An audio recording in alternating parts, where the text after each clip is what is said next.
Hello, welcome to Smash Hit Sports, the greatest college football podcast on the planet.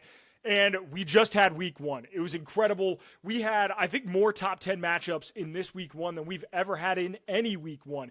Some incredible games. I'm recording this right now. We have TCU, UNC going on. So if anything happens crazy, we'll talk about it. But we have Katrina Sachon on, who was at Clemson LSU. She covers the Tigers. Which Tigers? We'll find out. But an incredible guest, Katrina. I could do the Death Valley joke. I could do all sorts of intros here, but I'm glad you're coming back on, Katrina, because it's been too long. And what a game to cover!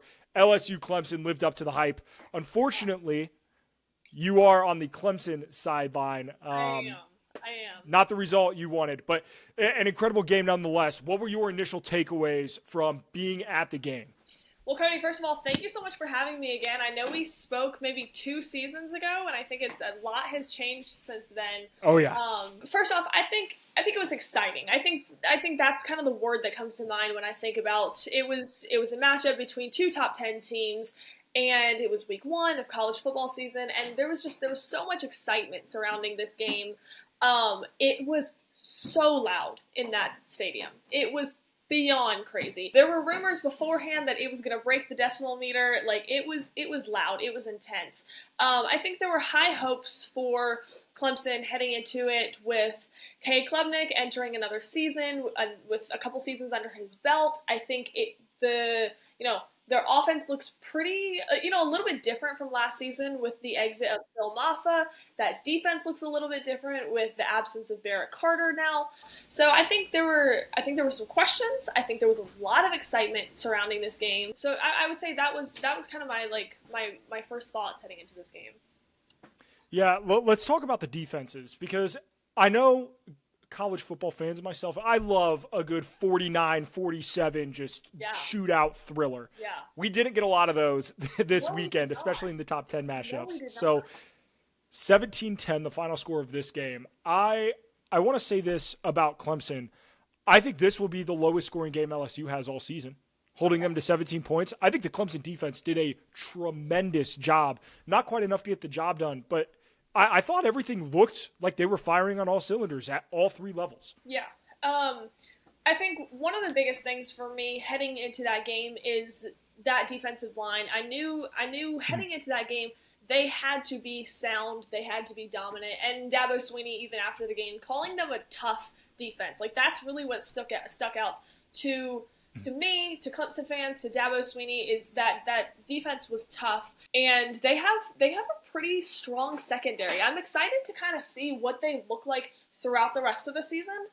They have a pretty strong secondary, so I think, admittedly, that might have been one of the only hot parts of Clemson from this past week. I think they struggled in a lot of different areas, but that defense definitely was dominant. And like I said, Dabo called them tough after the game, and I think I'm ready to see more from them. Like I mentioned, the absence of Barrett Carter at linebacker is tough. He is now in Cincinnati. Was really, really sad about that. I really wanted him to come to Pittsburgh. Come on. But he's in Cincinnati now, and so, like I said, the absence of Barrett Carter there affected the defense a little bit. So, and I think we could see that. But they have a lot of guys in, strong, talented guys, TJ Parker, Peter Woods, those type of guys that are I think going to really have a good season for them.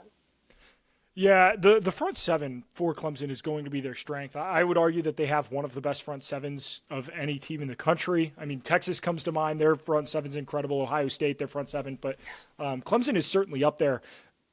I did come away a little concerned from Clemson offensively. And while Cade Klubnik didn't have his best game by any stretch of the imagination, he still did enough to make me feel okay in that passing offense. My biggest concern, 31 yards rushing, just quite frankly is not going to get it done, especially when you have teams that have kind of revamped their defense in the ACC. Yeah. Georgia Tech has built their defense to stop the run.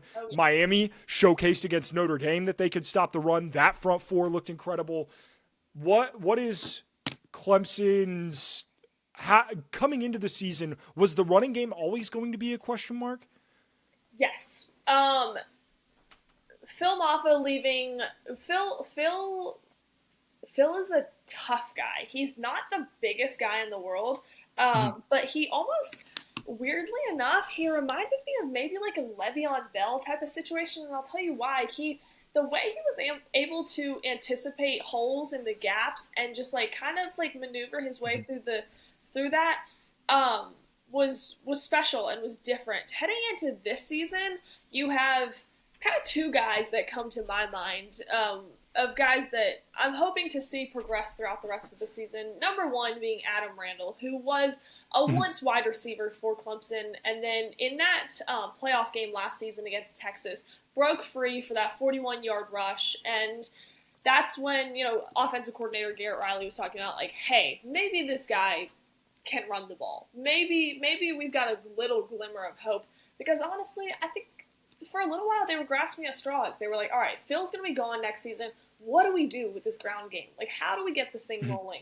So I think Adam Randall he's considered their starting back right now. And then you have the true freshman, Gideon Davidson, who has a lot of pressure on him because he's being compared to a lot of people before him. And he's a stud, but again, true freshman doing. I get that it's not like a true freshman quarterback, but true freshman having a significant role in the offense is a lot, especially for a team with.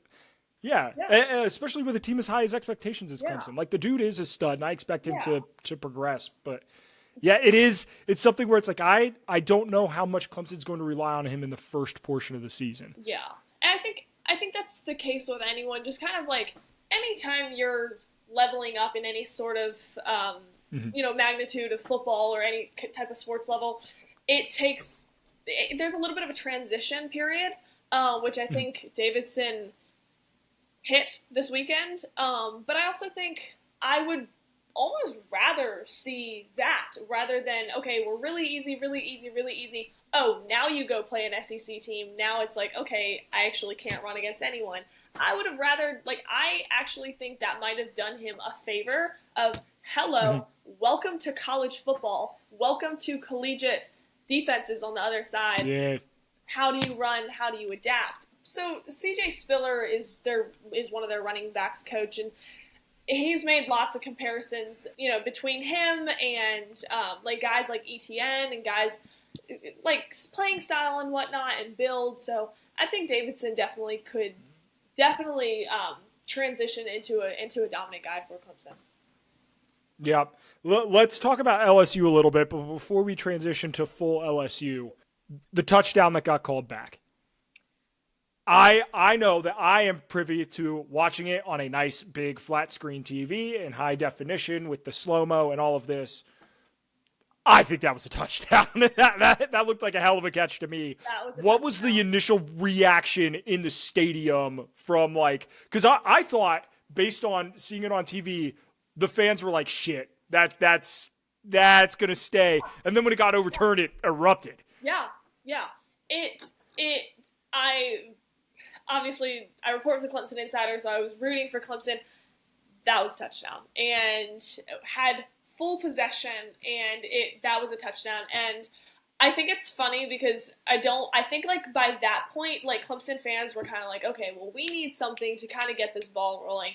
And so I think, full transparency, I think they were a little tapped out at that point. I think they were a little bit I don't really know what's going on. Getting it called back, that stadium was bananas, which is funny enough because there was another incident of a touchdown getting called back this past weekend in the South Carolina game versus Virginia Tech, and Nick Harbor in the end zone versus Virginia Tech, and Nick Harbor in the end zone. That man took 3 steps. I don't know. I don't know. I don't understand why college football all of a sudden wanted to be I get that college football wants to be like the NFL because the NFL is the greatest sports product on television right now. But what are we doing with all of the replays on these touchdowns where it's we're splitting hairs here in a sport that just doesn't need that right now. Yeah. I don't need, if I have to go down and watch a frame by frame slow motion replay, stick with the call on the field. I don't need super like in depth like that. To me, it detracts from the experience of the game. I think that's too much. I think both catches should have been touchdowns. The fact that we are discussing this, like we had the conversation in the NFL a couple years ago with Calvin Johnson, and it's like, all right, we don't know what a catch is, but that's an NFL problem. Mm-hmm. I don't want that problem in college football. Keep it in the NFL. I don't want to hear. So I grew up an NFL girl, and so I was a little bamboozled when I came into the college football space of guys only needing 1 foot down for it to be considered a catch. And so I think that also it's like I guess college football is trying to prepare guys for the NFL, like you said. I think that's kind of the case. So I think you gotta kind of mimic after the NFL, I guess, because like you did mention, like they're like no one's bringing in views or revenue the way the NFL is. I guess that's the way they're going with it. That would be my guess.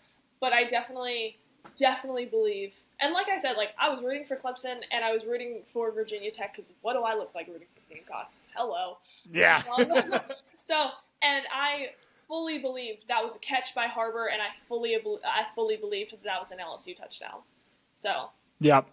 The LSU looked good offensively. Garrett Nussmeier. I think we potentially could have watched the two best quarterbacks in the country go at it Saturday night. Yeah. There are other guys who had very impressive performances this weekend as well, but I don't know if Garrett Nussmeier did it against a tremendous defense. Cade Klubnik did it against what I think I'm ready to call LSU a really damn good defense, because that's something that they have not had under Brian Kelly the first couple of seasons.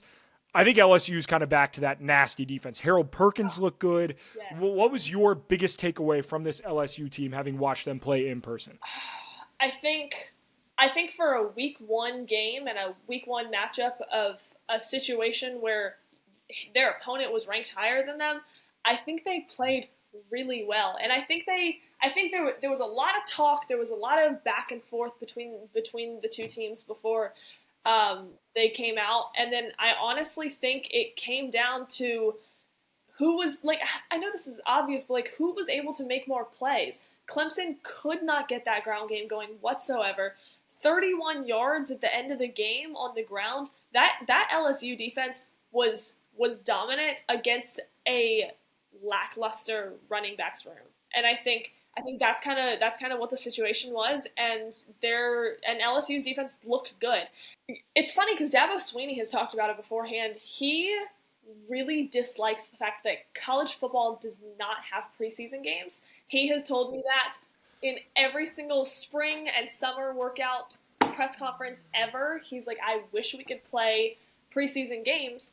And I think Clemson, I think this looked like more of a preseason game, and LSU really brought it.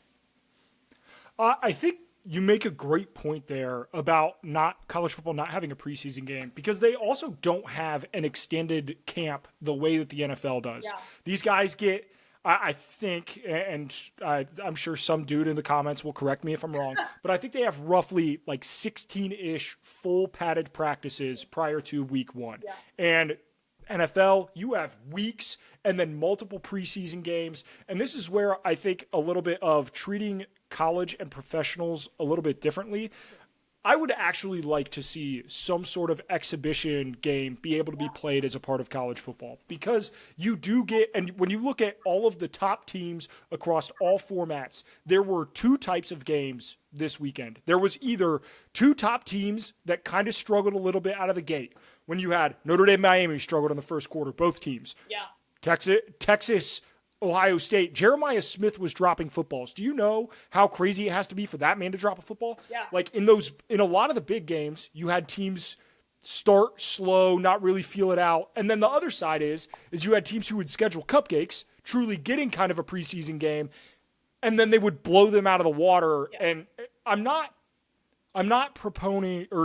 campaigning for every college football team to start with a cupcake. I think that is terrible for the sport. I think having huge games week 1 is super, super important. Yeah.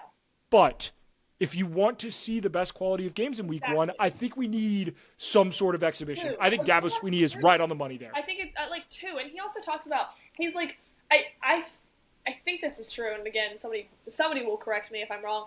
I think college football is the only collegiate sport that doesn't do preseason games. I know, I think that's right. But I think it would enhance week one's experience even more. I arguably think we could have seen more out of both LSU and Clemson this past week. Oh yeah. If this game was like week 3 and these guys were already, kind of in the swing of things, kind of whatever. But I think if you put a couple preseason games behind there, I think you get those wrinkles out and you start hitting people that aren't just your own teammates. Clemson had a couple scrimmages against their own guys, the same guys that they've seen since January, the same guys that they played with last season. So it's like, you're seeing the same guys over and over and over, and then, oh, hello, week 1 of college football, you're playing an SEC team? Mm-hmm. Yeah, and you saw it across the board, like from a whole bunch of different teams this weekend. Yeah. And college basketball has it. College basketball has exhibition matches in preseason. They do the like the exhibition games that nobody's ever seen, and it's always like, for some reason, Kentucky, it's always like super hyped up, their preseason games that like never actually happened. And I get it that from a college football standpoint that it might be a little bit harder to pull off. But even Deion Sanders was talking in the spring game where they had they were like, why can Colorado not go and play or have somebody come in and play in the spring game to get these guys reps? I think it's something that maybe the way that the future of college football is going, I would not be against that at all, having an exhibition game. I think that's an incredible idea. Yeah. And you made a point, too, about these teams playing in week 1 versus week 3. I do take games at the beginning of the season with a grain of salt because I don't think that the teams that we see week 1 are the teams that we see in week 14. No. Texas in week 1 is not going to run the same offense that Texas is going to run in week 14. Like Notre Dame in week 1 is not going to run the same offense that Notre Dame is going to run in week 14. Yeah. Like it's the progression that teams have week over week in college football, especially because these are 18 to 24-year-old kids who are just figuring out what they're doing, right? Like I think it's crazy to make these giant, bold assumptions. Like people saying that Arch Manning is a bum because he didn't absolutely ball out in his first start against a top 3 team on the road in the shoe week 1. And to throw him under the bus because he didn't play exceptionally well against the reigning national champs is insane to me. I will never understand that. Media will take things to one extreme or the other, and I think it's bananas. Did he have a great game? No, he didn't. Did he have a terrible game? No. Also, no. No. And it's also you mentioned, when you're playing, have Clemson go play Ohio State week 1. Let's see how well that goes. And you know what the other thing is? They'll do this, and this is another one of my gripes. I was just telling somebody about this today. Is media is funny. They'll do it. It's one extreme or the other. And Clemson will host Troy in just a couple of days for week 2, and they'll host them in Death Valley. And I just know the whole media is going to be like, wow, Clemson really bounced back week 2. They're really coming. It's a Sun Belt Conference team. Hello? They better be blowing these guys out. It's just the media is so extreme with it. It's it's one or the other. It's the worst thing in the world, or they're put his name in Canton already. I think part of it is that we struggle from college football with draws, and we're just sitting here I need it so badly that we just all overreact and explode over week 1. Before we get into some of the rest of the games, because we do have to talk about them, this show is a proud sponsor of Home Field Apparel. They make the best merch in the game. It's absolutely insane. It's all retro style, the old school college sports merch. And I'm pulling up Clemson because we spent the first 20 minutes of this podcast talking about it. So we have to show the Clemson stuff. But all of this gear is so damn good. Home Field does an incredible job. The baseball pullovers, the jackets, like this bomber jacket. I have the Notre Dame version of this jacket. It's insane. I wore it to the national title game. But Home Field has the best merch in the game. Go check them out. Use code SMASH. Get 15% off your first purchase at Home Field. They do the college football boxes that have like 6 different things in them. It's an incredible deal. I cannot recommend them enough. I have so much Home Field merch. It's actually a problem, and I should not tell my wife. But it's incredible. Home Field apparel. Use promo code SMASH. Get 15% off your first purchase. All right. Katrina, we got to run through a couple of the other top games. Ohio State, Texas. We briefly talked about it with Arch, but Julian Sand looked good. Ohio State looked like they were in pretty good control of that game for the most part. At the end of the day, if these two teams were in the Final Four of the college football playoff, I still would not be surprised. They're still just two really damn good football teams. Yeah, I think, we just touched on Arch briefly, but it's like, I think overreactions are a really big thing in sports in general.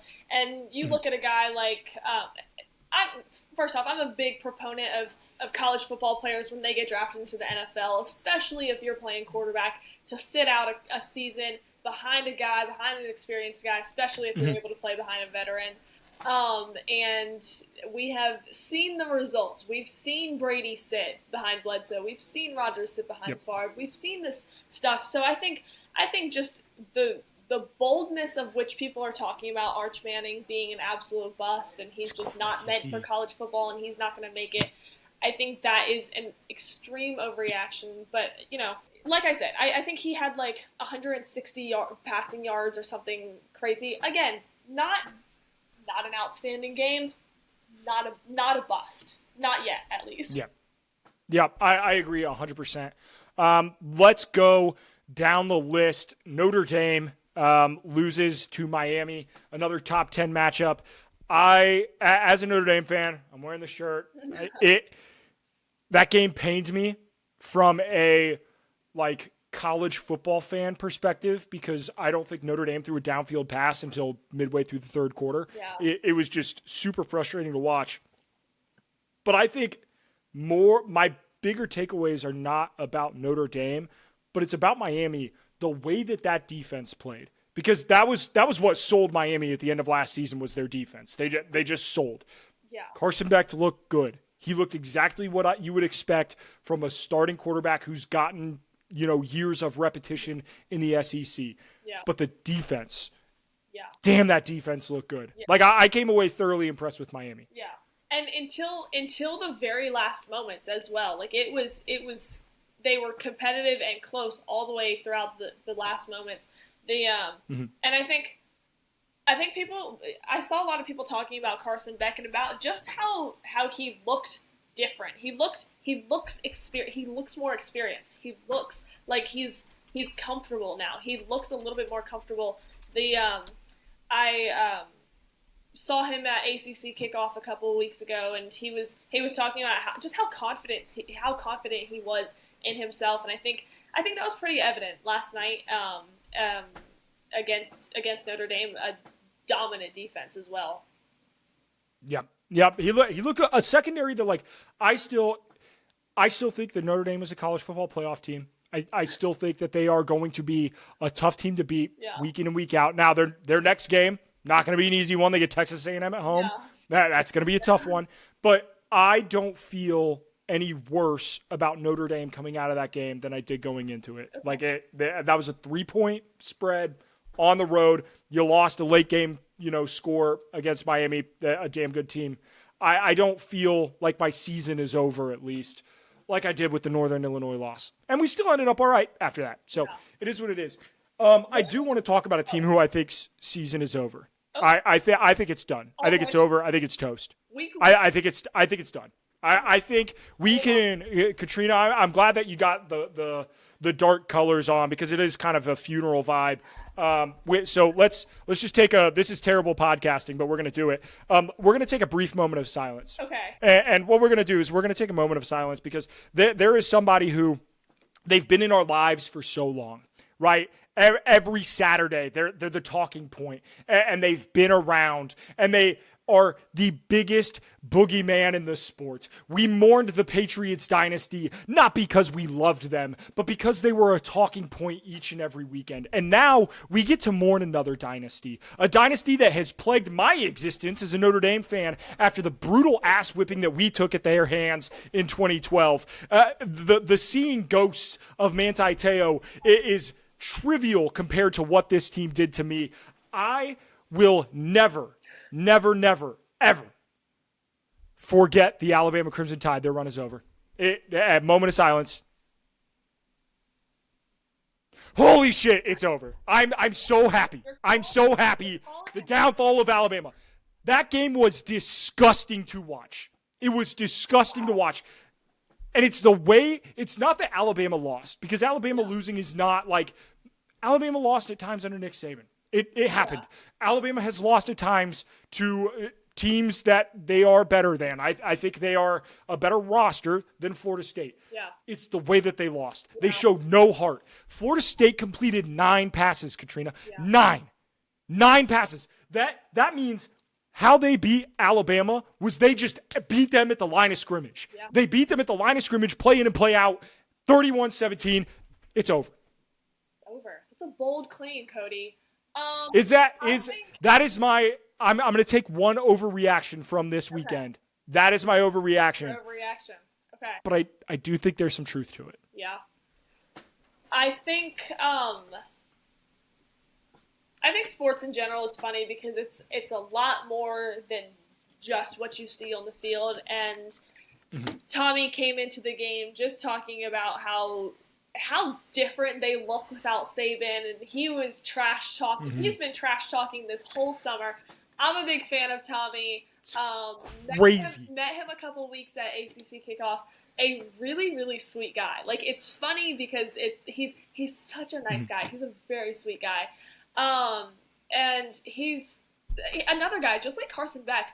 Also, the ACC is the quarterbacks conference. Like, that's what they're done. That's what we're named, is the quarterbacks conference. And so you're seeing guys like that are in their first year with their new respective team who just have a pretty bright future. Carson Beck, and then Tommy from Boston College. It's just, Tommy had a lot to say throughout the off season, and I think the best part about it is, so I was sitting in our press box throughout the game, and so we have, obviously we're looking out on Death Valley, but we have like TVs all across the top, and I think like all of them were playing the FSU Bama game, like all of them. Like, were there other games playing? Absolutely, and that's the one that they were broadcasting over all of them. I'd never seen it that way ever. And I think the thing I just kept on hearing throughout the press box is, wow, he's backing it up. He's walking the walk. He talked the talk. Now he's walking the walk. And he proved it this weekend. Yeah, I don't think I've ever seen somebody give Alabama bulletin board material and have it not immediately come back in their face. Yeah, like, I remember I think it was USC came out like late 2000s. I think Max Browning was the quarterback, maybe. That was the Reuben Foster era of Alabama. Okay. And they punched that team in the mouth from the second they stepped on the field. It was never a doubt. Which is what I think thought was going to happen. People thought that, like, Castellanos was going to get punched in his mouth. That's what everyone was saying. They're like, okay, like, we're remembering FSU from, a couple seasons ago, or from last season even. And they're gonna get stomped. And hello.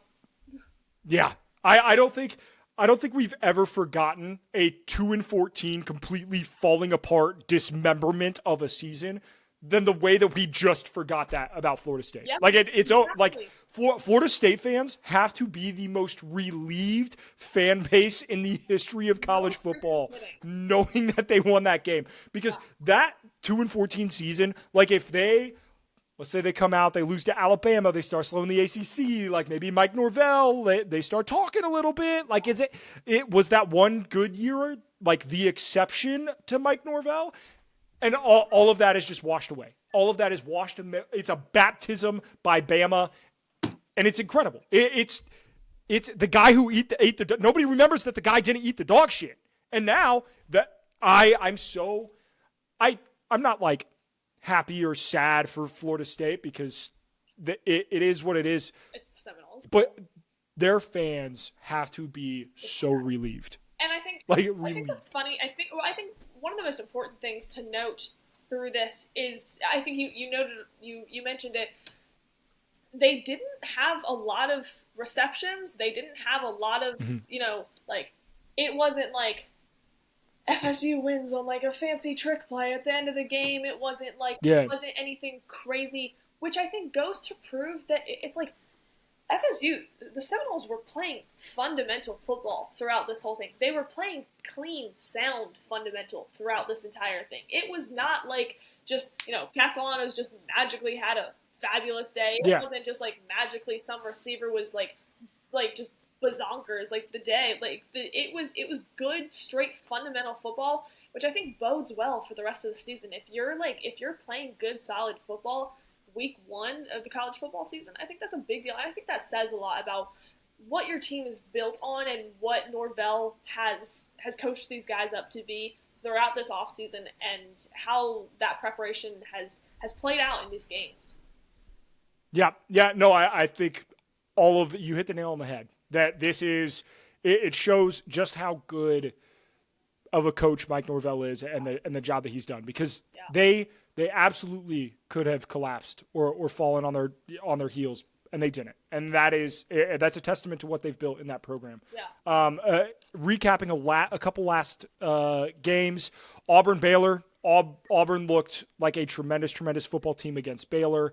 And then Boise State came out flat against South Florida and got thumped really from start to finish. Byron Brown. USF was my pick to make the college football playoff last year. Obviously, it didn't come to fruition. But they looked tremendous. Byron Brown looked great. I love Alex Golesh as a head coach. I think he is going to be a Power 5 head coach sooner rather than later. Ashton Genty, big piece of that team. I get it. But part of it, I just think the expectations were so high for Boise State. Like they were at the mountain. I think they were like plus 200 to be the Group of 5 representative in the playoff. That's just insane with how crazy Group of 5 football is. I think the expectations were too high, and I think they came out flat and it got them. Another storyline. I'm not sure if you saw the Tulane Northwestern. Did you know like the backstory about what had happened? Yeah, so I don't know with the uniform thing if that is where it's like how much of a heads up did Northwestern get? Because that seems I heard shitty. it was like 2 weeks, which I think that you make that work, Northwestern. What are you doing? That is a PR. That's a PR disaster class. Don't get me wrong, I'm not that good at social media. If I did, a lot more people would be listening to this podcast. My studio would probably look a little nicer than what it is in my basement. That being said, Northwestern, if somebody tells you anything about a horrific tragedy that this country went through and endured, you just say, yep, you do it. You do whatever you got to do. The rumor, that's crazy. Their argument was that like they were wearing white already, and it was the heat, and that like whatever. So I don't know. I thought that was bananas, and I think it's funny how Tulane said, "Okay, bet," and that was the end of that. So. Another guy, Group of 5 guy that I am in love with the way that he operates is John Summerall. John Summerall has got it figured out. Like the way that he's embraced the city of New Orleans, the post-game press conference where he was like, "Look, you're not going to disrespect New Orleans. Yeah. New Orleans we're fighters. This is what we do." And in a city that is just so damn resilient, to put them on your back like that and to say, "Hey, I'm one of you guys," that's huge by Coach Summerall. I love what he's doing. I'm glad you brought that game up because that was a great story. And as soon as I heard that, I was like, yeah, Tulane's winning this football game. -4.5. Lock it in. It was. I think it was like was it 24-3 or something? It was like it was. I think I looked it up earlier, but yeah, it was. Yeah, 23-3. Yep. A decisive game. It was never in doubt. Yeah. And Jake Retzlaff looked good coming in on short notice to Tulane. Yeah. A very interesting storyline there. So yeah. Yeah, he had that. I think it was a 67, 69-yard touchdown run. Look. Tulane. I love it's incredible the nicknames that this guy has. It's truly a work of art. Katrina, before we shut her down, little segment here at the end. We're going to do a winner of the week and a loser of the week. Which category do you want to hit first? Let's do loser.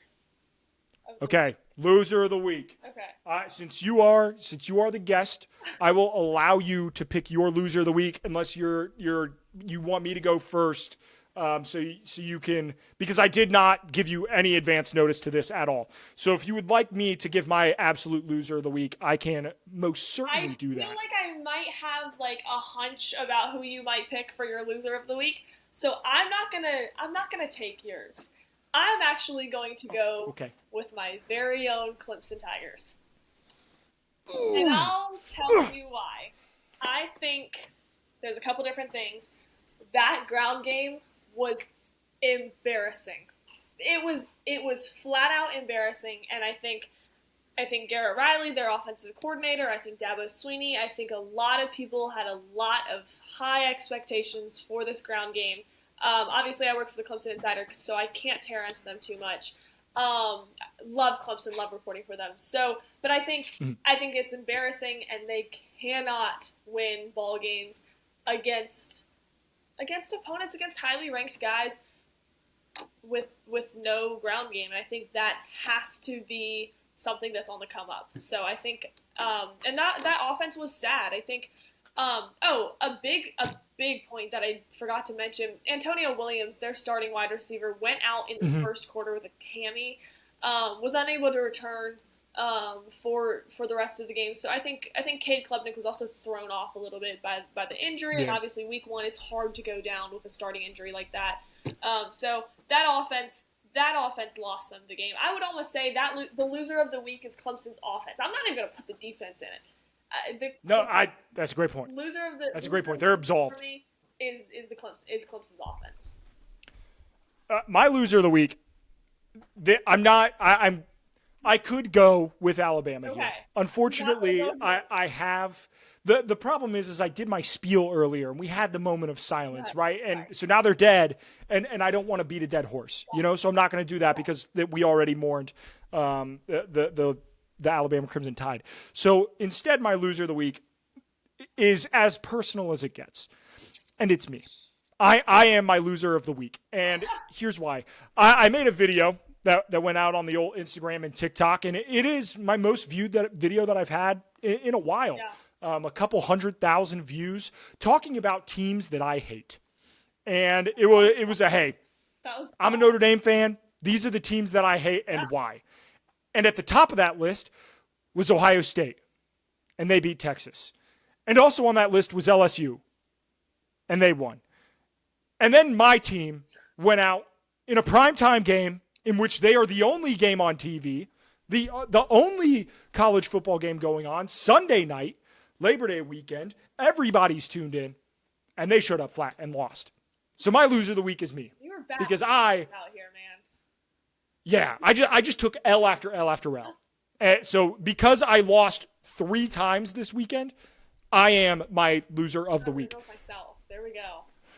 Yeah, that's myself, tough. And I'm gonna punish myself over here. Got it. But I'm gonna hold myself accountable. Okay. So next week I'm gonna come back strong, right? Like that's how we do it over here in my locker room. I've talked to the coach, which is my wife. She's pissed. I'm pissed. Daughter's pissed that my first college football weekend that she's been alive, she's out here being upset with her dad's performance. I got to do better. That's on me. So I'm my loser of the week. Katrina, who is your winner of the week? I think Tommy Castle.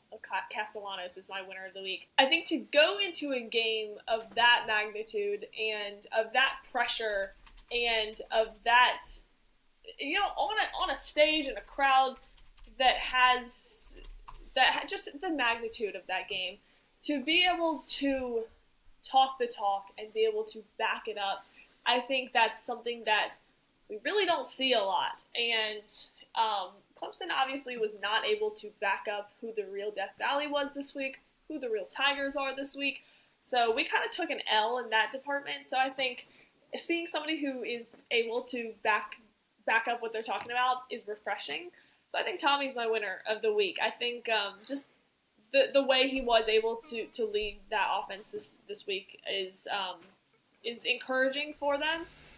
Maybe not as a Clemson fan, but for the Noles, I think definitely it was a confidence booster for them, and I think it started with him.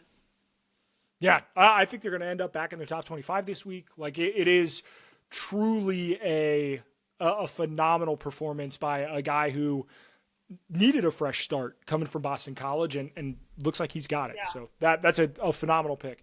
My winner of the week is not a team. It's an institution, but it's not a team. And it's an institution that has been around my entire existence in college football. I was born in 1995. In my infancy, I loved college football. And my first full college football season, because I was born late 1995, was 1996. And that was when the great institution of Lee Corso picking games and putting on headgear came to fruition. And Lee Corso is my winner of the week. And it's not just because they did an excellent homage to him throughout the weekend. I had waterworks through the college game day presentation. They did a tremendous job. Clemson also had one he went in our game.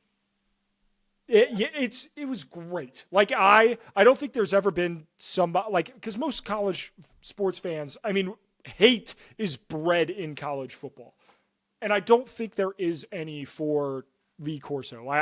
He was a universally beloved. He's done an incredible job. I think it's really cool and really inspiring as I'm not a young man in this sports game, right? Like a lot of people are just graduating college and talking about sports, like yourself, you are just getting started in your sports journey. And I think it's really cool that if you were to sit down and you were to talk to 50-year-old Lee Corso, right, who has coached or played in college football for 20 years at that point, and you were to sit him down, I think it would have been much older than that, right? It would have been 60-year-old Lee Corso at that point because he's 90 now. If you were to sit down with 60-year-old Lee Corso and tell him that even though he's been in college football for 30 years, that the next 30 years he's going to have as big of an impact as any human being has ever had on the sport, I don't think he would believe you. Yeah. And I think it's really cool and it's really inspiring to just show that it doesn't, anybody can do this. It doesn't matter when you start. Lee Corso, not only did he have the incredible homage of everything, he went 6 for 6 on his final picks. And every single team that he either coached or played for also won this weekend. Yes. Just truly the blessing of Lee Corso, the godfather of college football. It was absolutely incredible. So my winner of the week is Lee Corso. Enjoy retirement, pal, because goddamn, what a way to go out. Yeah. What a way to go out. I saw that. I thought that was crazy.